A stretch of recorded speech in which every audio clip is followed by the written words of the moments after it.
시선, 공무찬 300장 시선 찬양 드리시고 수요일을 시작하겠습니다. 내게로부터 눈을 들어 주를 보기 시작할 때 주의 일을 보겠네. 내 작은 마음 돌이키사 하늘에 꿈꾸게 하네. 주님을 볼 때 모든 시선을 주님께 드리고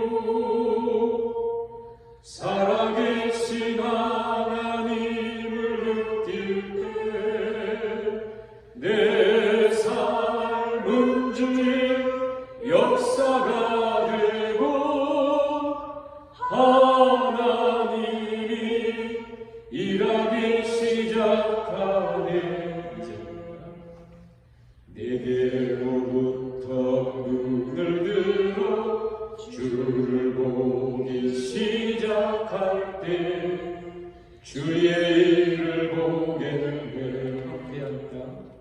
황폐한 땅 가운데서 주님 마음 알게 되리. 주님을 볼 때 모든 시선을 주님께 드리고 살아계신 하나님을 느낄 때 세상은 주의 나라가 되고 하나님이 일하기 시작하네. 1절입니다. 내게로부터 눈을 들어 주를 보기 시작할 때 주의 일을 보겠네. 내 작은 마음 돌이키사 하늘에 꿈꾸게 하네. 주님을 볼 때 모든 시선을 주님께 드리고 살아계신 하나님을 느낄 때 내 삶은 주의 역사가 되고 하나님이 일하기 시작하네. 모든 시선을 주님께 드리고 살아계신 하나님을 느낄 때 내 삶은 주의 역사가 되고 하나님이 일하기 시작하. 눈을 감고 우리 모든 시선을 주님께 드리. 전능하신 하나님을 느낄 때 전능하신 하나님을 느낄 내 삶은 주의 역사가 되고 내 삶은 주의 역사가 되고 하나님이 일하기 시작하고 돌아갑니다. 모든 시선을 주님께 드리고 살아계신 하나님을 느낄. 세상은 주의 나라가 되고 세상은 주의 나라가 되고 하나님이 일하기 시작하네. 기도 드리시겠습니다.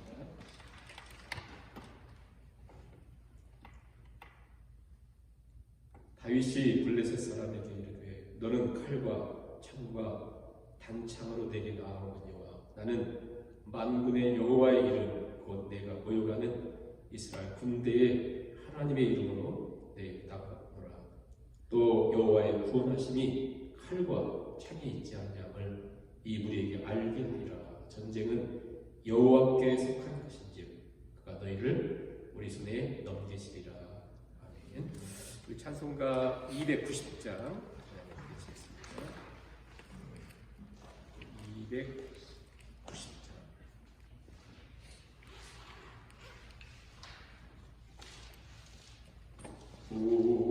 우리는 주님을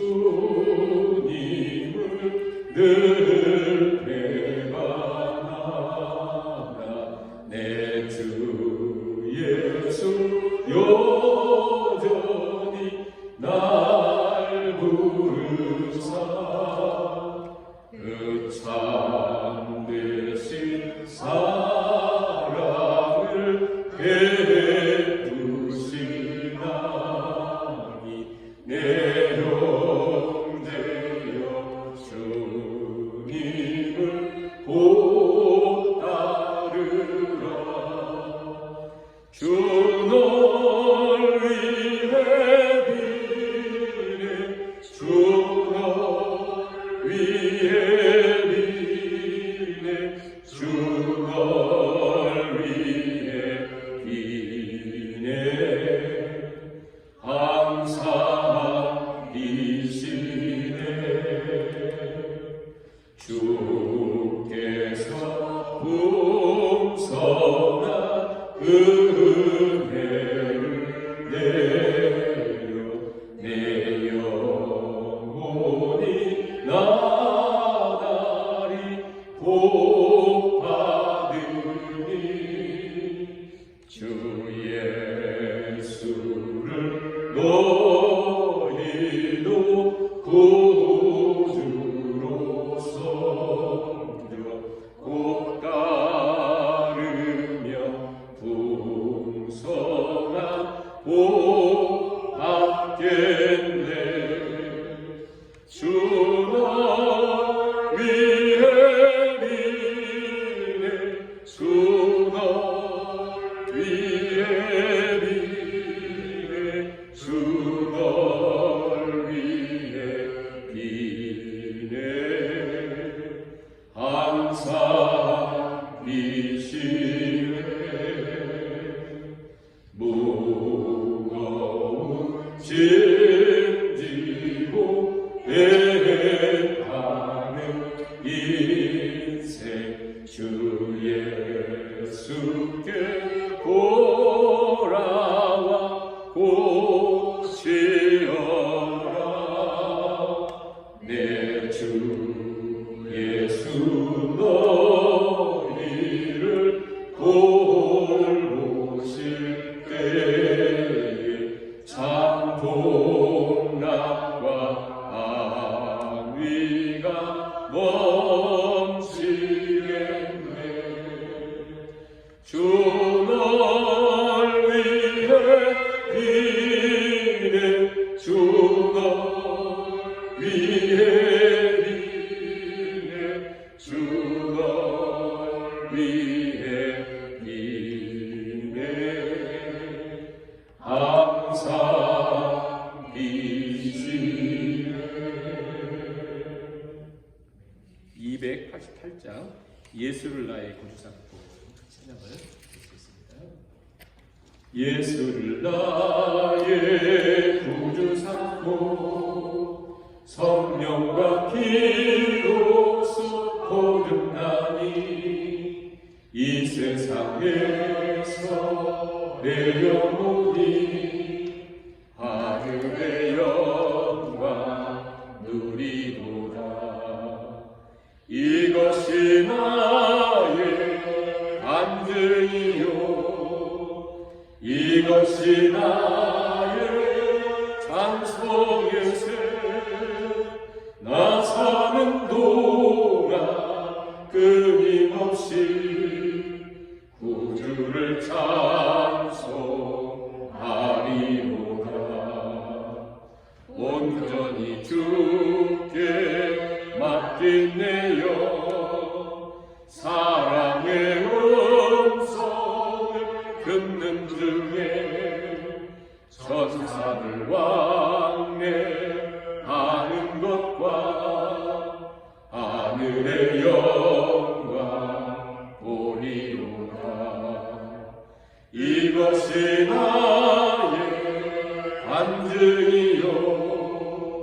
이것이 나의 찬송일세. 나 사는 동안 끊임없이 구주를 찬송하리로다. 주 안에 기쁨 누림으로 마음의 평안이 잔잔하니 세상과 나는 한 곳 없고 구속한 주만 보이도다. 이것이 나의 간증이요 이것이 나의 찬송일세. 나 사는 동안 끊임없이 구주를 찬송하리로다. 아멘. 기도드리시겠습니다. 사랑의 하나님, 우리 하나님께서 오늘도 이 저녁에 우리 하나님을 바라보며 하나님을 경배하며 예배하며 하시니 감사합니다. 하나님을 예배하며 우리의 시선이 우리의 모든 생각이 살아계신 하나님을 향하는 귀한 복된 시간 되게 하사 성령님께서 우리 모든 심령 속에 친히 지시며 말씀하시며 우리를 새롭게 하여 주시옵소서. 하나님 기도합니다. 우리로 세상의 여러 가지 많은 일들 속에 진정으로 우리 중심이 하나님을 향해서 어떻게 걸어갔는지 말씀을 통해 다시 한번 확인되는 시간 되게 하시고, 무엇보다 하나님의 뜻이, 하나님 마음이 우리 마음 가운데 흐르고 전달될 뿐 아니라 하나님의 말씀이 잘 박힌 것처럼 우리 신비에 굳게 세워지는 귀한 시간 될 수 있도록 우리 하나님께서 이 한 시간 온전히 주장하시고 인도해 주시기를 간절히 바라오며 예수님의 이름으로 기도하옵나이다. 아멘. 하나님 말씀 사무엘상 13장 13절에서 23절까지 말씀을 같이 읽어보시겠습니다. 사무엘상 13장 13절에서 23절까지 말씀을 같이 읽겠습니다. 구약성경 427년 하겠습니다. 사무엘상 13장 13절부터 23절 같이 읽습니다. 사무엘이 사울에게 이르되 왕이 망령되이 하였도다. 왕이 왕의 하나님 여호와께서 왕에게 내리신 명령을 지키지 아니하였도다. 그리하였더라면 여호와께서 이스라엘 위에 왕을 영원히 세우셨을 것이거늘 지금은 왕의 나라가 길지 못할 것이다.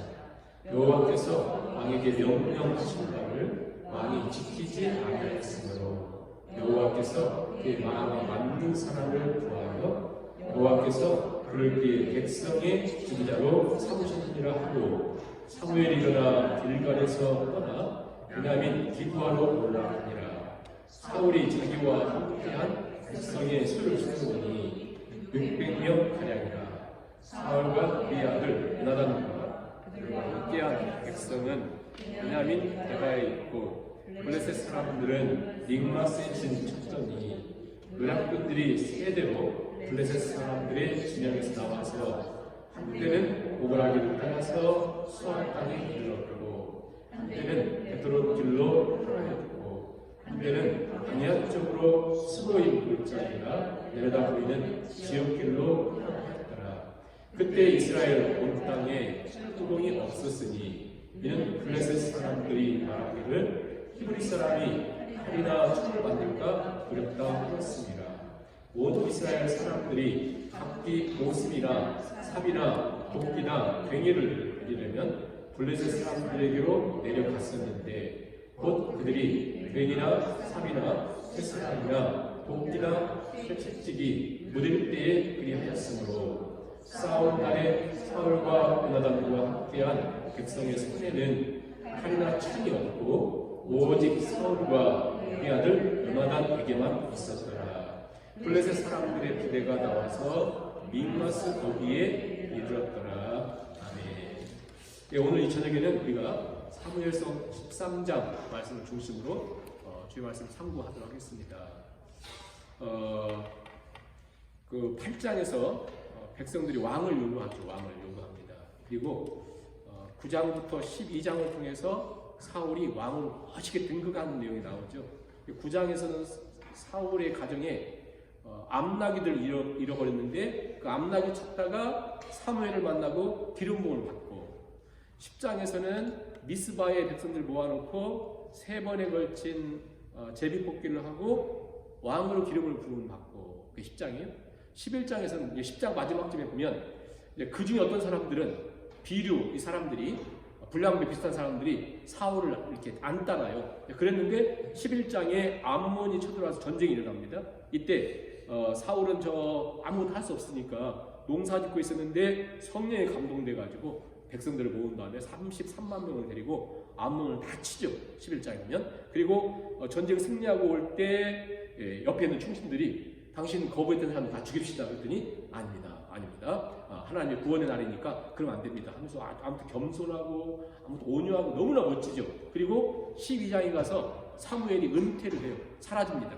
무슨 얘기냐면 이제 사울의 때가 됐다. 사울의 시대가 된 거예요. 사울왕이 딱 등극하고, 그게 13장에 이제 정말 너무나 멋지게 등장을 했어요. 출발도 좋았고 모든 것이 순조롭게 잘 진행됐습니다.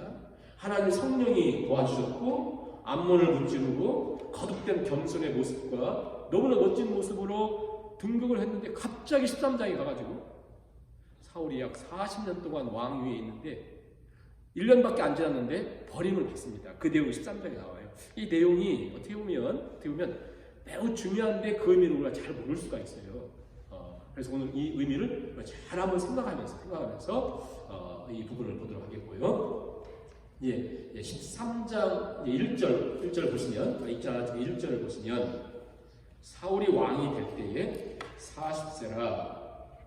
물론 작게 넘겨처럼 되어 있죠. 40세 이 부분에 대한 여러 가지 이야기가 있는데 그냥 지나가겠습니다. 그가 이스라엘을 다스린 지 2년에, 제2년에 1년밖에 안 지났어요. 제2년째 되었을 때 이제 문제가 생겼습니다. 어떤 일이 이제 생기냐면 11장에서 암몬을 이길 때 33만 명을 이렇게 데리고 이겼다가 다 흩어보내고 이제 사울이 왕이 되면서 정규군이 있어야 되잖아요. 3,000명을 이제 월급 주면서 이렇게 이제 데리고 있었습니다.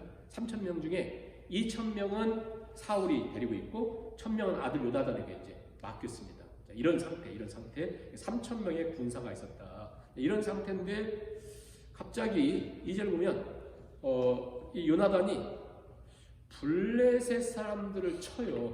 그래서 블레셋 사람들을 쳤다는 얘기 뭐냐면, 이게 이스라엘 영토라면 엘리 제사장 때에 이 영토를 많이 뺏겼습니다. 그래서 이스라엘 영토 요 구석에 누가 있었냐면 블레셋 군사들 주둔에 있었어요. 여기 주둔에 있었어요. 블레셋은 이쪽인데 서해안 쪽인데 지중해 쪽인데 이 가나안 땅의 약간 서쪽에 이렇게 자기들이 주둔을 하고 있었습니다. 이 주둔 지역을 요나단이 침략을 한 거예요. 왜 그랬는지는 모르겠어요. 아마 정권 초기에 어떤 뭔가 백성들에게 뭔가를 이렇게 하려고 했는지 아무튼 모르겠는데 이 공격을 했어요. 그랬더니 이게 이제 벌집을 쑤셔놓는 거예요. 그래가지고는 요 5도시로 된 블레셋 사람들이 대규모 전면전을 위해서 어마어마한 군사들이 모여요. 그래서 그 숫자가 얼만큼 많냐면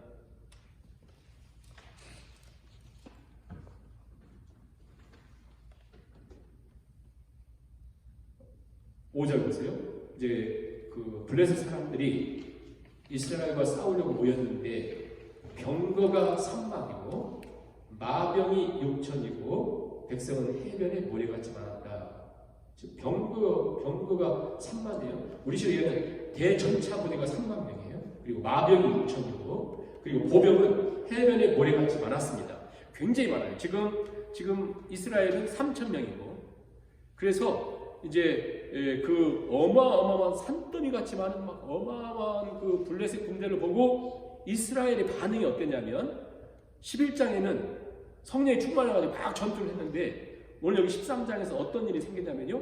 6절 보세요. 그 모습을 보고 블레셋 사람들 보고는 이스라엘 사람들이 위급함을 보고 절박하여 굴에 숨습니다. 수풀에 숨습니다. 바위 틈에 숨습니다.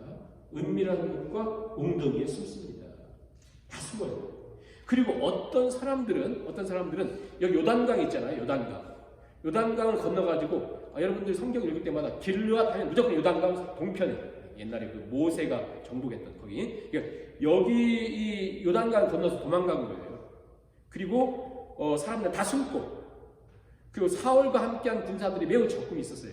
나중에 600명이 남았다 그러잖아요. 사울과 함께했던 군사들은 다 뭐 하고 있었냐면 그들은 뭐 하고 있었냐면 7절 끝에 보세요.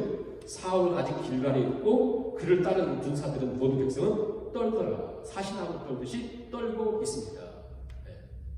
자 이제 여기까지 우리가 한번 잠깐 정리를 해봅니다. 사울 왕이 백성들과 함께 11장에서 이렇게 떨지 않았는데 지금 13장이 넘어와서 블레셋과의 전투에서 물론 그들의 숫자와 막 그 전투 막 이런 것들이 어마어마했는데 굉장히 떨고 있는 모습을 보여요. 이게 뭐냐면 뭔가 사울과 이스라엘 백성들에게 뭔가 문제가 있었다는 그런 것을 분명히 이제 보여주고 있습니다. 그런데 이제 이런 상태에 블레셋이 막 군사를 이끌고 엄청나게 서 있는데 이스라엘은 숫자도 너무 적죠. 그리고 여전히 이 블레셋이 컨트롤하고 있었거든요. 이스라엘을 주둔하면서 마치 옛날 일본 분들이 우리 조선 땅에 이렇게 있으면서 이렇게 자기들이 컨트롤하려고 했던 것처럼 이 블레셋이 컨트롤하는데 얼만큼 무시무시하게 컨트롤했냐면 저기 오늘 읽은 말씀 19절부터 한번 보세요. 19절 보시면 그때 이스라엘 온 땅에 철곡이 없었어요. 이는 블레셋 사람들이 말하기를 히브리 사람이 칼이나 창을 만들까 두렵다 하였습니다. 온 이스라엘 사람들이 각기 보습이나 삽이나 도끼나 괭이를 다리려면 블레셋 사람들에게 내려갔었는데 곧 그들이 괭이나 삽이나 채스랑이나 도끼나 새치끼리 묻을 때에 그리했다. 싸우는 날에 사울과 은하단과 함께한 백성의 손에는 칼이나 창이 없고 오직 사울과 그의 아들 은하단에게만 있었더라 하면서 길게 설명을 해요. 이스라엘 백성들은 숫자도 없고 또 무기도 없고 그러나 여기 블레셋은 철저하게 완전 무장한 군사로 벌떼같이 많고 해변에 모래같이 가득 차고 그들의 무기는 상상을 초월한 무기를 갖고 있고 여기 아무것도 없는 이스라엘을 대치를 시켜요. 이제 이런 상태. 이게 비교를 해놓잖아요. 이게 해놔요. 왜 이렇게 길게 이 부분을 비교했을까? 여러분 14장에 가면 이스라엘이 이깁니까? 집니까? 이스라엘이 이겨요. 이스라엘 승리를 해요. 왜 이렇게 길게 나열을 하냐면 지금 이 전쟁 상황을 딱 설명을 해놓고 그러니까 여러분 이거와 똑같아요. 마치 우리가 에베소 지난주에 요한계시록을 통해서 에베소 지역에 대한 말씀을 보잖아요. 에베소 지역 너무나 뭐랄까요 음란하고 그 폐역한 여기에 교회가 믿음 생활을 하고 있었잖아요. 정말 열심히 헌신하고 있었잖아요. 그런데 하나님께서 너희가 처음 사랑을 버렸다 하면서 너희가 그걸 돌이키지 않으면 내가 촛대 옮긴다 그런 것과 같이 매우 우스운 것 같아요. 이 모습이 이 전쟁의 모습을 이렇게 보세요. 지금 철저하게 이건 경기가 되지 않을 만큼 이건 백전백패할 수밖에 없는 상황이 이스라엘과 블레셋 딱 대조를 해놓습니다. 대조를 해놔요. 성경은 이게 길게 얘기했는데 여기에 관심이 그렇게 많지 않습니다. 더 중요한 걸 얘기해요. 그럼 여기서 잠깐 우리가 평양에 놔두고 이 대조를 딱 놔두고 전쟁에 대한 생각을 해봐요. 전쟁. 자, 구약성경에 전쟁이 굉장히 많습니다. 전쟁이 굉장히 많아요. 특히 오늘 사무엘상에도 11장에서는 암몬과의 전쟁이 있죠. 오늘 13장, 14장에서는 블레셋과의 전쟁이 있죠. 15장에 가면요 아말렉과의 전쟁이 있어요. 17장에 가면 또 블레셋과의 전쟁이 있습니다. 그런데 여기에 놀라운 것은 이 전쟁의 모든 승리를 이스라엘이 한 번도 자기 힘으로 이겨본 게 없어요. 다 뭐냐면 11장에서는 성령의 역사에서 암몬을 이기죠. 13장, 14장에서의 승리는 어떻게 승리하냐면 사울 때문에 이긴 게 아니라 한번 잠깐 볼까요? 한번 잠깐 보세요. 어떻게 이 승리가 이루어졌는지 14장 6절 한번 보겠습니다. 14장 6절 보세요. 사울의 아들 요나단이 자기의 무기를 든 소련에게 이르되 우리가 할례받지 않은 자들에게로, 그러니까 저 블레셋 우리 가자. 여호와께서 우리를 위하여 일하실까 하노라. 여호와의 구원은 사람이 많고 적음에 있지 않다. 이 고백을 통해서 이겨요. 그러니까 한마디로 블레셋 셀 수 없이 많은 곳에 요나단이 자기 사람 한 사람 데리고 가서 거기 이깁니다. 이게 가능합니까? 그리고 이게 이제 13장 14장에서 블레셋과 이기죠. 15장에 가면 아말렉과의 전투에서 사울이 이기는데 완전히 버림을 받아요. 네? 왜냐하면 사무엘을 통해서 그것들 이렇게 살짝 놓지 마세요. 다 죽이세요.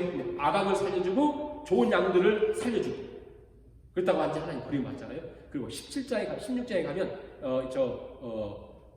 다윗이 기름을 부음 받고 17장에 블레셋과의 전투에서 사울이 벌벌벌 떠고 있습니다. 누가 등장하냐면 다윗이 딱 등장해서 전쟁은 사람의 수에 많고 적음에 있지 않고 하나님이 있다. 이걸 선포하거든요. 그러니까 그러니까 구약에서 이 전쟁이라고 하는 게 왜 이게 중요하냐면 이 전쟁이라고 하는 것이 신약에 넘어와서 우리의 인생과 똑같다. 특히 크리스찬의 삶과 똑같다.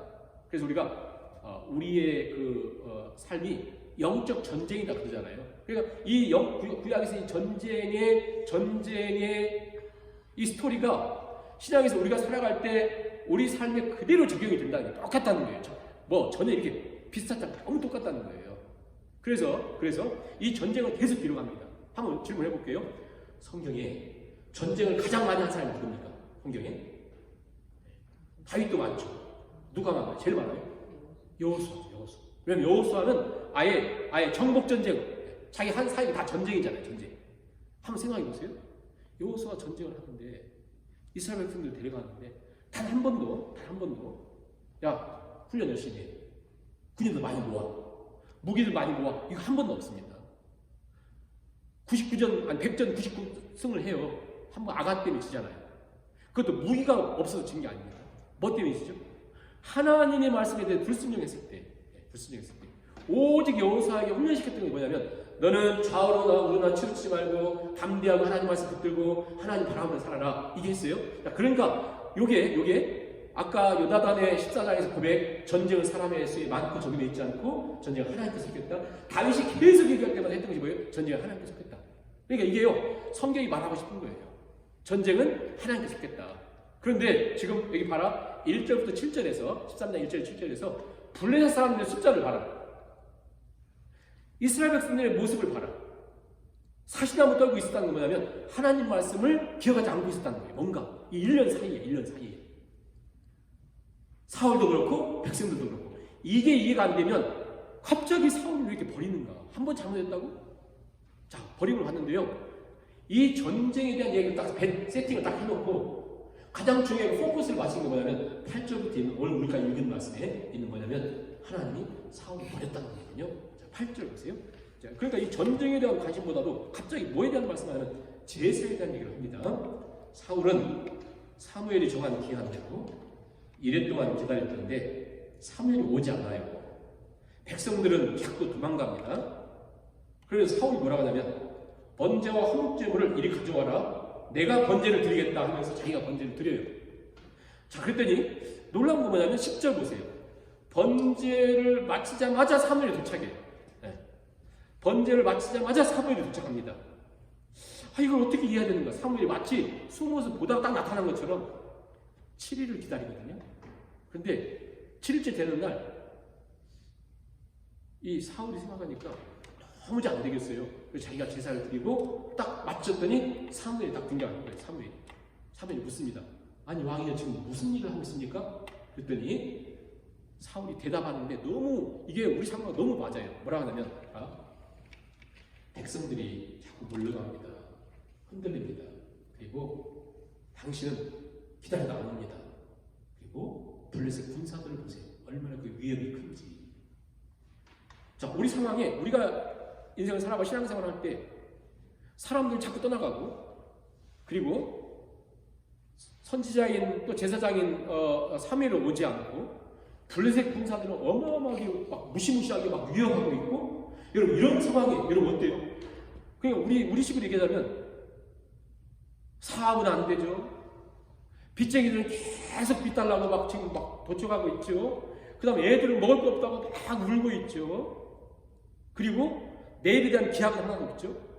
정말 지금 눈 감는 게 제일 좋을 정도로 힘들고 어려울 때 사울이 그런 상황이 있었다는 거예요. 사울이 그 얘기를 하잖아요. 사울이. 자, 아니 왕이 지금 뭐 했습니까? 그랬더니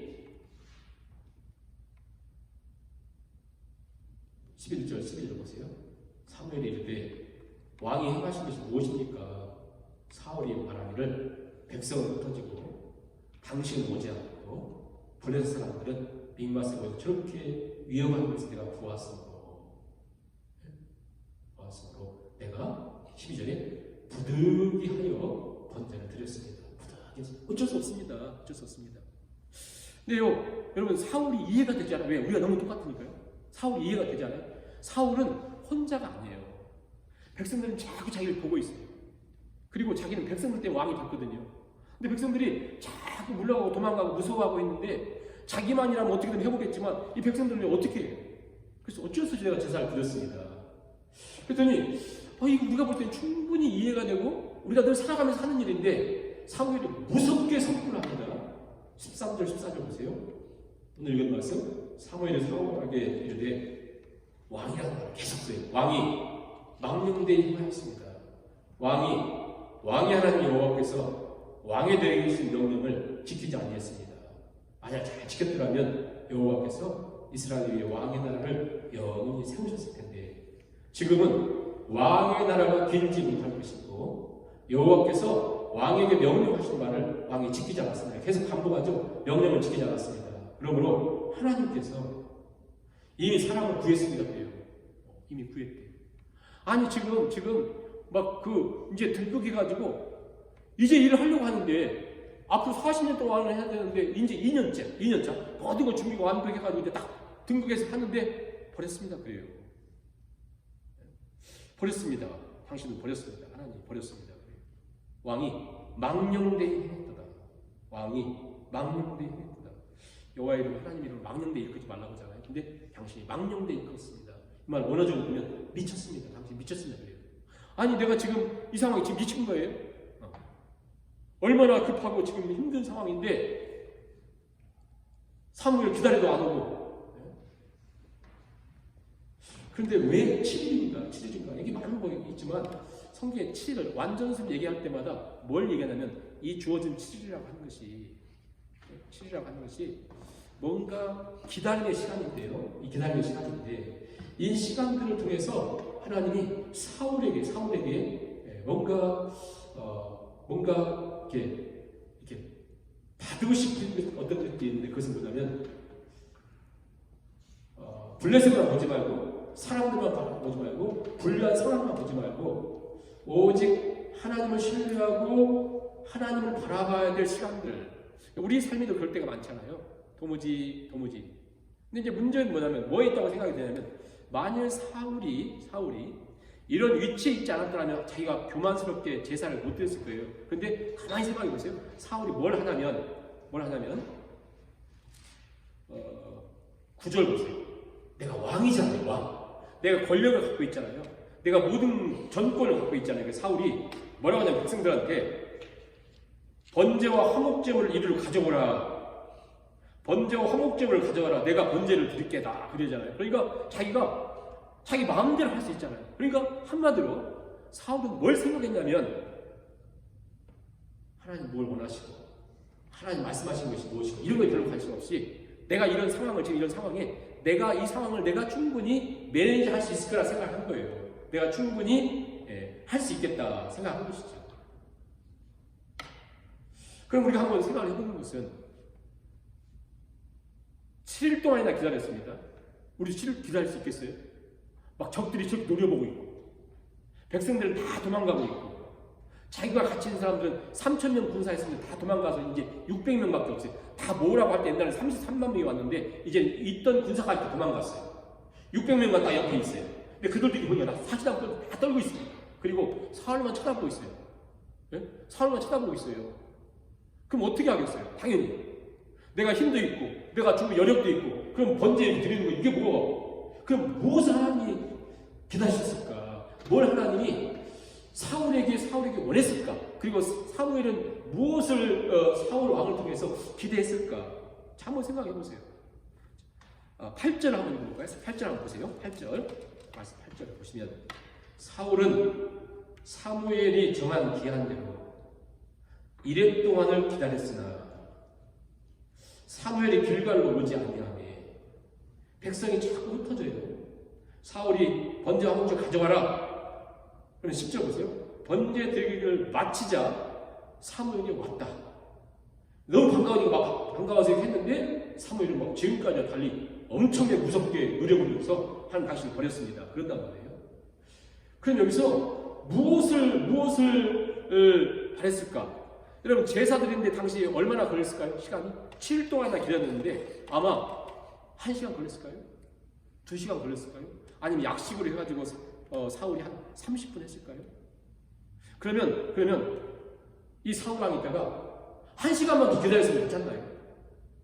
30분만 더 기다렸으면 됐나요? 그쪽으로 가깝네 이건가요? 무엇을 하나님 원했을까요? 결국 사울이라고 한 사람에게 하나님이 왕으로 하나님의 사람들로 하나님께서 그를 왕으로 세울 때에 백성들이 요구하는 것이죠. 그게 진정으로 하나님께 기다리는 게 뭐냐면 하나님의 사람으로 상황이나 환경이나 백성들의 반응이나 이것보다 중요한 것은 하나님을 바라보는, 그래서 7일이에요. 하나님을 바라보는, 하나님을 의지하는, 하나님을 의지하는.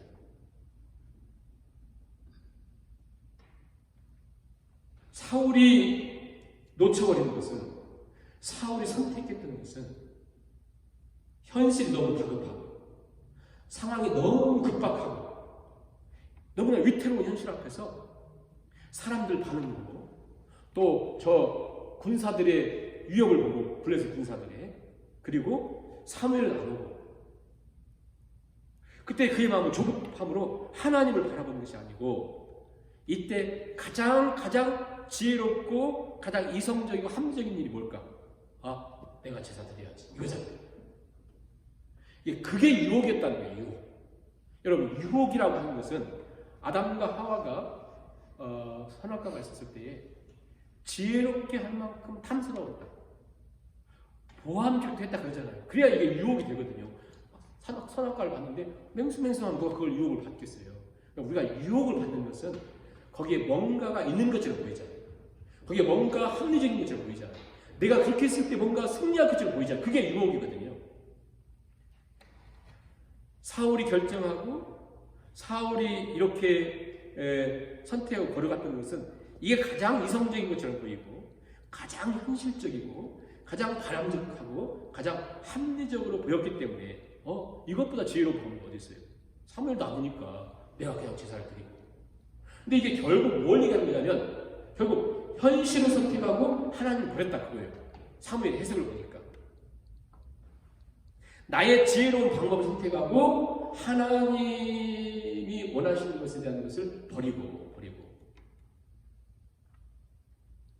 우리도 우리의 인생의 길에서 영적 전쟁이라고 하는 우리의 삶 속에서 우리에게 큰 실수가 뭐냐면 무서운 유혹은 지금 성경은 1절부터 7절 얘기하면서 블레셋의 그 무시무시한 위협을 가장 무서운 거라고 기록하지 않잖아요. 왜? 이기거든요. 아무것도 없는데 이기거든요. 14장에 가보면. 그리고 백성들이 막 떠나가는 것을 가장 큰 위기라고 말하지 않습니다. 가장 큰 위기는 뭐예요? 사무엘이 안 와서가 위기가 아니라 하나님을 바라보는, 하나님을 의지하는, 하나님을 진짜 신뢰하는 처음 마음, 처음 사랑, 첫사랑을 잃어버린 것이죠. 사람에 집중하다가, 환경에 집중하다가, 나한테 집중하다가 그 모든 걸 잊어버렸어. 그런데요, 이게 지금 제 2년째잖아요. 앞으로도 38년 왕위에 있습니다, 사울. 그런데 왜 38년 동안이나 유예 기간을 줬을까요? 돌이키라고, 하나님 다시 한번 찾으라고, 하나님 의지하라고. 그런데 이 사울은요, 이때부터 어떤 모습이냐면 마치 엘리 제사장 때 전쟁할 때 법궤만 가져가면 이길 거라 생각했던 것처럼 희한해. 사울을 보세요. 앞으로 여러분 사울을 이렇게 가만히 보면 사울은 모든 외형적인 게 다 있습니다. 14장에 가가지고 제사장 보내요. 제사장. 그리고 법궤를 가져오래요. 전쟁하기 위해서. 그리고 이제 요단강을 통해서 막 이기니까 자기도 뭔가를 해야 되잖아요. 군사들에게 금식을 명령합니다.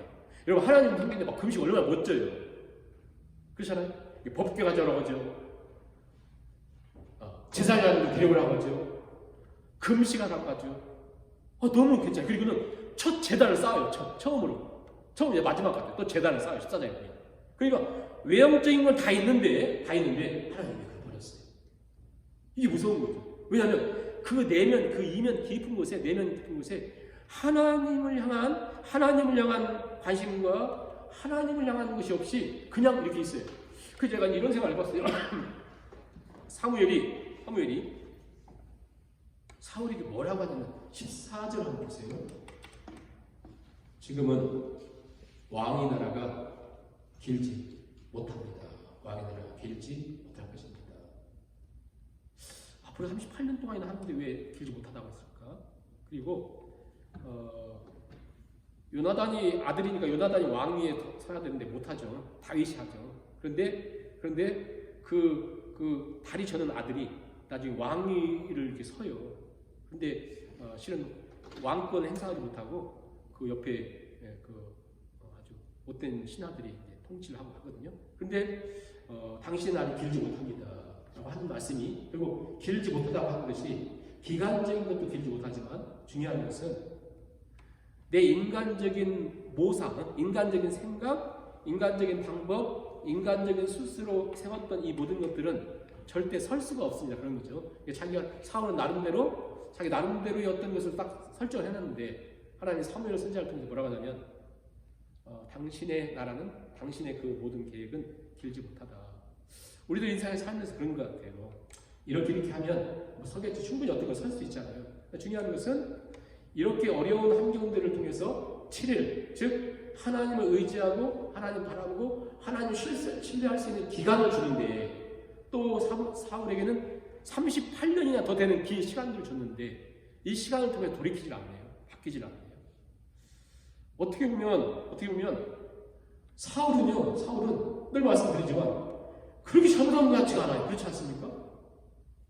그 안 오고 막 그렇게 힘든 상황에 제사를 드렸다고. 15장이 완전히 버리거든요. 15장 잠깐 볼 거예요. 완전히 버려요. 하나님이 이제 확 버려요. 30절, 15장 30절을 볼게요. 30절 보시면 36절 마지막 사무엘이 죽는 날까지 사울 다시 가서 보지 아니하였으니 이는 그가 사울을 위하여 슬퍼함이었고 여호와께서는 사울을 이스라엘 왕으로 삼으신 것을 후회하셨다. 이럴 정도로 그랬습니다. 왜 하나님이 사울을 이토록 무슨 억하심적 때문에 막 사울을 싫어했을까요? 왜냐하면 이 사울은요 외적인 것 모든 걸 다 갖췄는데 이 내면에 한 번도 하나님에 대한 관심이 없어요. 제단도 쌓고 법궤도 가져오고 별의별 거 다 하는데 이 안에 하나님이 없어요. 그리고 뭐가 있냐면 내 왕권과 자기 이익만 있어요. 30절 보세요. 15장 30절 보세요. 막 그 사무엘을 통해서 막 했는데 당신 이제 하나님 버리셨어요. 응? 이제 버리셨어요. 막 그랬거든요. 26절 보세요. 사무엘이 사울에게 이르되 나는 왕과 함께 돌아가지 아니하리니 이는 왕이 여호와의 말씀을 버렸으므로 여호와께서 왕을 버렸습니다. 그러죠? 사울이 뭐라고 하냐면 30절에 사울이 그래 내가 범죄했을지라도 이제 내가 청하는데 간절히 원하는데 내 백성의 장로들과 이스라엘 앞에서 나를 좀 높여주세요. 나를 좀 높여주세요. 그러니까 이 사울의 관심은 오직 자기 높임받는 거 있잖아요. 자기 높임받는 자기 위치 이거예요. 그러니까 그 안에는 뭐 외형적인 거 배라는 다 있지만 하나님이 없어요. 자 여기에 비해서 다윗은 제가 볼 때는 100배 1000배 못했습니다. 그런데 다윗은 항상 그 선지자를 통해서 말씀을 줄 때마다 뭐 하냐면 그냥 가끔 엎드려요. 꼬꾸라져요. 말씀 앞에. 그리고 나에게 내 위치 찾아서 이러는 게 아니라 나에게 주의 성령을 거두지 마세요. 나에게 하나님의 긍휼을 베풀어주세요. 진노를 내리신다 할지라도 어쩔 수 없이 제가 못했으니까 진노를 내리신다 할지라도 진노 중이라도 부스러기 은혜 긍휼을 베풀어 주세요. 늘 그래요. 늘 그래요. 그러니까 지금 여기서는 누가 나쁘고 못되고 이런 문제가 아니라 하나님을 의지하는 하나님을 바라보는가, 하나님 붙들고 사는가라고 하는 것을 말씀하고 있는 것을 봅니다. 우리 결론으로 말씀을 드리고 오늘 말씀을 맺겠는데요. 결국 오늘 사울의 버림받음 한번 생각해 보면서 사울 사무엘 선지자가 이 사울에 대해서 계속 얘기하는 과정을 보니까 그리고 우리 인생을 살다 보면 블레셋에 무섭게 공격을 하니까 날아가는 사람은 그 공격 앞에 이길 수 있는 힘도 전혀 없고 그리고 군사력도 없고 무기도 없고 다 낫 같은 것밖에 없어요. 또 사울과 요나단밖에 창이 없어요. 칼과 백성 아무것도 그리고 600명밖에 저들은 많고 이렇게 불가능한 상황 속에서 결국은 하나님이 사무엘 선지자를 통해서 하나님의 뜻을 가르쳐주는데 뭐라고 말씀하냐면 사울아 너는 블레셋을 보면서 두려워하고 너는 블레셋과의 싸움이라고 생각했는데 사무엘 선지자를 통해서 뭐라고 말씀하냐면 이것은 블레셋과의 싸움이 아니라 너와 하나님과의 관계다 그 얘기하는 거예요. 우리 삶이 똑같죠. 그걸 잘 생각해 보세요. 사울은 블레셋을 보면서 두려워하고 블레셋을 보면서 두려워하면서 백성들이 떠나가는 것을 두려워했는데 하나님이 사무엘 선지자를 통해서 이건 블레셋과의 전쟁, 백성들 얼마나 많이 떠나느냐의 문제가 아니라 네가 하나님을 진정으로 예배하고 있느냐, 진정으로 네가 하나님을 찾느냐의 문제다 이렇게 얘기하고 있고 그 다음에 사울은 블레셋과의 전쟁뿐 아니라 이 문제를 이 전쟁을 통해서 뭘 생각했냐면 백성들이 떠나고 있네 라고 하는 것만 생각하고 있었어요. 그때 하나님 사무엘 선지자를 통해서 뭐라고 하면 백성들이 다 떠난다 할지라도 네가 진정한 하나님을 찾으면 하나님을 통해서 새로운 역사가 있다. 이 하나님과의 관계라는 것을 말씀하고 있고 뿐만 아니라 사울은 계속해서 이걸 보면서 당연하죠. 자기가 왕이니까 군사적인 것으로만 생각을 했는데 하나님은 사무엘을 통해서 아니야 이것은 네 내면의 영적인 모습이에요. 영적인 점검 사항이다. 그러니까 눈에 보이는 경제적인 문제, 질병의 문제, 또 자녀들에 대한 문제, 여러 가지 미래에 대한 문제 얼마나 많아요. 근데 우리는 이 자체만 보면서 블레셋이 너무 무섭네, 백성들 떠나네, 선자는 안 오네, 또 내 옆에 있는 사람들은 버벅버벅 떨고 있고 같이 있었던 사람들은 굴에 숨고 어디 숨고 또 어떤 사람들은 요단을 건너서 길 나와서 도망가고 막 이걸 보면 얼마나 왕이 한심하겠어요. 얼마나 힘들겠어요. 근데 하나님 뭐라고 말씀하냐면 사울아 너는 버림을 받는데 그 이유는 뭐냐면 넌 이 모든 것을 하나님이 없는 이 눈에 보이는 것만의 싸움을 하기 때문에 이게 가장 큰 문제다 이렇게 말씀하고 있거든요. 오늘 우리에게 그런 말씀합니다. 여러분 생각해보세요. 사울만큼 그렇게 위대했던 사람도 있어요. 그렇게 겸손하고 온유하고 정말 겸손하면서 왕 세우려고 하는 동고밖에 숨고 막 너무 좋잖아요. 그런데 그에게는 그 하나님을 향한 그 처음 사랑을 잃어버리고 외적인 모든 것도 있었지만 첫사랑이 없어서 촛대를 옮긴다 했던 것처럼 오늘 우리에게도 오늘 우리의 시선을 한번 생각해보면 아까 찬양했던 것처럼 나는 무엇을 바라보고 있는가? 내 안에는 나는 무엇을 정말 의지하고 있지? 나는 무엇을 정말 두려워하고 있지? 내가 지금 정말 두려워하는 것은 뭘까? 블레셋? 백성들? 우리 핑계 낼 수 있잖아요. 자꾸 백성들 떠났는데 내가 왕이니까 결정해야 되잖아요. 아무리 급해도 가장 중요한 게 뭐라고요? 지금 하나님이 사무엘 선지자를 통해서 너에게 가장 우선적인 것은 내가 정말 하나님을 진짜 바라보고 의지하고 예배하는 것. 7일 동안은 정말 하나님을 의지하고 살아가고 있는가. 오늘 우리 자신을 생각해보면서 아까 들었던 찬양 우리의 시선을 주님께 드리고 싶은 마음을 가지고 찬양을 드리고 우리 5분 기도하고 수요일을 마치겠습니다. 내게로부터 눈을 들어 주를 보기 시작할 때 주 하나님 우리의 시선을 하나님께 내게로부터 눈을 들어 주를 보기 시작할 때 주의 일을 보겠네. 내 작은 마음 돌이키사 하늘의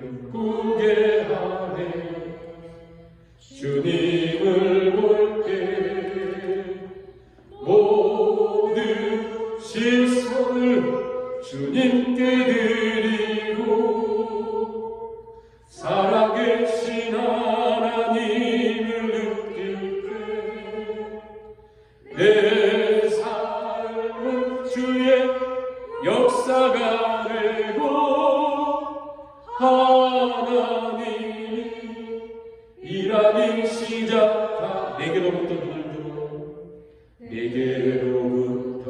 눈을 들어 주를 보기 시작할 때 주의 일을 보게 내 작은 마음 돌이키사 내 작은 마음 돌이키사 하늘에 꾸게 하네 주님을 볼 때 모든 시선을 주님께 드리고 살아계신 하나님을 느낄 때 내 삶은 주의 역사 내 삶은 주의 역사가 되고 하나님이 일하기 시작한 그를 갖고 모든 시선을 주님께 드리고 살아계신 하나님을 느낄 내 삶은 주의 역사가 되고 내 삶은 주의 역사가 되고 하나님이 일하기 시작하네. 아멘. 이 시간 기도하실 때 이 말씀은 사울에게만 주신 말씀이 아니라 동일한 시대를 살아갔던 다윗은 동일한 어려움을 겪을 때 그는 죽게 피하는 자에게 말하면서 계속 죽게 피하는 훈련했습니다. 원수가 있을 때 원수를 보지 않고 환경이 어려울 때 환경을 보지 않고 환난 날에 나의 피난처되신 하나님을 늘 바라보며 걸어갔던 것처럼 하나님 오늘 우리가 내 방법 내 관점 내 경험 내 시선으로 세상만 또 사람들만 환경만 바라봤던 시선이 성령의 도우심으로 오직 우리 하나님을 바라보므로 하나님으로 힘을 삼아 걸어갈 수 있도록 5분 정도 도덕을 드리시고 주기도문으로 제가 마치겠습니다. 사랑하는 하나님 아버지 우리 저녁에도 하나님에 대하여 들었습니다. 하나님 아버지 사울의 이야기가 오늘 하나님 우리 삶의 문제의 이야기 없이 좋은 사람을 모으기 원하시는 주님 앞에 우리 하나님의 성을 믿고 구원도 하나님 참된 감격과 하나님 참으로 골짜기도 여러 상황과 환경도 하나님 두려워하지 않고 염려하지 않고 하나님을 바라보는 것처럼 11장의 암몬의 공격 앞에서 성령의 감동하시고 하나님 바라보고 하나님 의지하여 승리하여 그러는 것처럼 아버지는 그렇게 믿음으로 걸어갔던 삶이 하나님 아버지 잠시 일도 전되지 않고 그래서 공격 앞에 환경을 바라보고 사람을 바라보고 염려와 배신과 두려움 속에 걸어가는 상황의 모습인지 하나님 아버지 우리 인생의 문제 앞에 아버지의 신앙의 문제 앞에 하나님 눈에 보이는 일만을 걱정하며 걸어가는 말씀을 살아가는 삶입니다. 시원 아버지 하나님 하나님 기도합니다.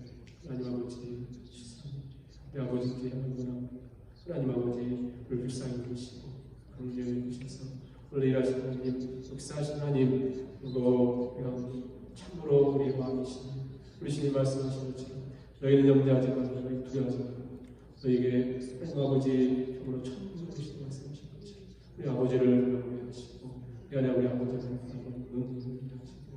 아버지 하나님 함께하사 하나님 참으로 이런 환경에 내 아버지라는 묶임죄 아버지의 사기 아버지의 합리적인 것처럼 이상적인 것은 가장 지혜로운 창조이고 도와주기도 하고 버겁기도 하고 지혜롭고 부끄러운 선악과를 한 아버지 하나님과 하와 같이 또 하나님 그렇게 욕에 넘어간 사람과 같이 아버지의 삶이 그렇게 그런 것을 고백합니다. 하나님 아버지 항상 저함께 주의 이름을 바라봅니다.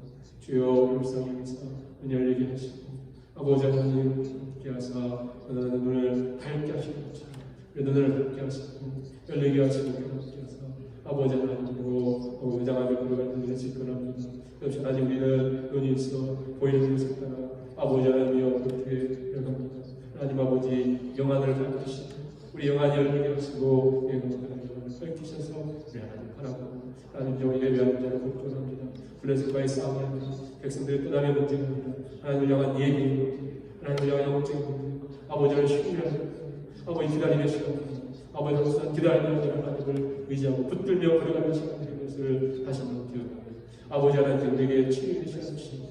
하나님 웬 것을 따라 걸어가는 절저하게 주의 말씀 앞에 기도로 아버지 문장을 걸어가는 인생이 될 수 있기를 주옵소서.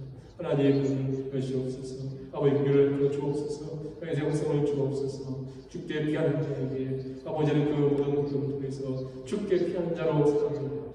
하나님 아버지 내가 모든 것을 내가 내 입으로 모든 것을 열한 자로 서지 않게 하시며 아버지는 감히 하시며 은선케 하시며 우리가 나갈수록 주님을 더욱 바라보고 의지하고 믿음의 생각을 또한 너를 되게 하시고 이건 되게 주옵소서. 아버지 하나님을 아버지 하나님을 주께서 주여 이루시고 불가시고